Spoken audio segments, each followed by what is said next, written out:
Hello guys, welcome to Python Vibes. आज का हमारा टॉपिक है इवोल्यूशन ऑफ नेटवर्किंग। इवोल्यूशन क्या होता है? मतलब आज स्टार्टिंग से लेके जब से नेटवर्क शुरू हुआ है तब से लेकर अब तक उस पर क्या क्या काम हुआ है, क्या क्या उसमें फीचर्स आए हैं और क्या क्या एडवांसमेंट हुई हैं। ठीक है। In 1960, a research project was commissioned by Advanced Research Project Agency in U.S. Department of Defense to connect the academic and research institute locating at different places for scientific collaboration। देखिए 1960 में एक project आया था जिसका नाम है ARPANET, advance research project agency network, जिसका काम क्या था कि कनेक्ट करना डिफरेंट यूनिवर्सिटीज़ को, इंस्टीट्यूशन को और डिफेंस को। ठीक है। कम्युनिकेट करना किस फॉर साइंटिफिक पर्पज़ या फिर रिसर्च पर्पज़ के लिए। ठीक है। तो ये एक प्रोजेक्ट आया था। ठीक है। The first message was communicated between the University of California, Los Angeles and Stanford Research Institute। जो पहला मैसेज था वो इन्हीं यूनिवर्सिटीज़ के बीच में और इंस्टीट्यूशन के बीच में ही कम्युनिकेट हुआ था। Slowly but gradually more and more organisation join the ARPANET and many independent smaller network are formed. देखिए धीरे धीरे क्या हुआ, बहुत सारे ऑर्गेनाइजेशंस ARPANET के साथ जुड़ने लगी और बहुत सारे इंडिपेंडेंट नेटवर्क भी फॉर्म्ड हुए। ठीक है। Few of milestone in the magnificent journey of evolution of a computer network is depict in the timeline shown in figure. चलिए फिगर में देखते हैं। देखिए 1960 में हमारा जो है ARPANET का जो है इंट्रोड्यूस हुआ था। जो आइडिया आया था ARPANET का, advance research project agency network का जो आइडिया आया था वो इंट्रोड्यूस हुआ था।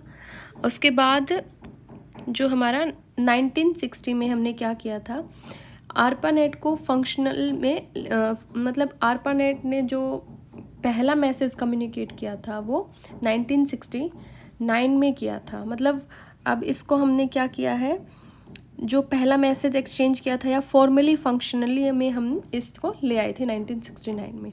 ठीक है। 1971 में क्या हुआ था, रॉय टॉमलिंसन ने क्या डेवलप किया था, नेटवर्क मैसेजिंग किया था और ईमेल किया था और इसी टाइम पे @ सिंबल भी जनरेट हुआ था। अब 1974 की बात करें तो 1974 में क्या हुआ था कि जो हमारा कमर्शियल यूज़ हुआ था टेलनेट के नाम पे। ठीक है।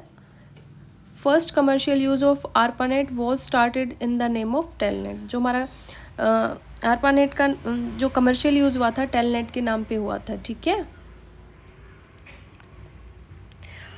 उसके बाद हमारा जो है 1982 में क्या आया था, TCP/IP आया था। देखिए अगर हम कम्युनिकेट कर रहे हैं, ठीक है, कोई भी दो पर्सन या कोई सिस्टम्स या दो से ज़्यादा, अगर हम कम्युनिकेशन किसी के बीच में हो रही है तो हमें एक प्रोटोकॉल की ज़रूरत पड़ेगी। ठीक है। प्रोटोकॉल नेसेसरी हो जाता है। ठीक है। तो इस टाइम पे TCP/IP जनरेट हुआ था, ट्रांसमिशन कंट्रोल प्रोटोकॉल और इंटरनेट प्रोटोकॉल इंट्रोड्यूस हुआ था इस टाइम पे। ठीक है। इन 1983 डोमेन नेम सिस्टम इंट्रोड्यूस, जो कि वेबसाइट्स में हेल्प करता है। वेबसाइट के लिए ज़रूरी होता है domain name system. In 1986 national science foundation bring connectivity to more people with its NSF net programme. देखिए NSF क्या है, नेशनल साइंस फाउंडेशन है। ये नेटवर्क क्या करता है, ये हाई स्पीड नेटवर्क है और स्ट्रिक्टली यूज़ किया जाता है किसके लिए, एकेडमिक और रिसर्च पर्पज़ के लिए यूज़ किया जाता है। तो 1986 में NSF हमारा इंट्रोड्यूस हो गया था। ठीक है। इन 1990 में क्या हुआ था, हमारा HTML डेवलप हुआ था। 1999 पे हमारा HTML डेवलप हुआ था और हमारा वर्ल्ड वाइड जो वेब है वो भी हमारा इसी टाइम पे आया था 1990 में, ठीक है। टिम बर्नर्ली ने HTML हमारा डेवलप किया था, ओके। और हमारा जो है वाईफाई जो है, जिसको हम 802.11 के नाम से भी जानते हैं, ये हमारा वाईफाई का वर्जन है। ये 1997 में आया था, ठीक है। ये हमारा क्वेश्चन भी आ सकता है कि वाईफाई के लिए हमारा जो है कौन सा स्टैंडर्ड है, तो 802.11, ठीक है। Thank you everyone.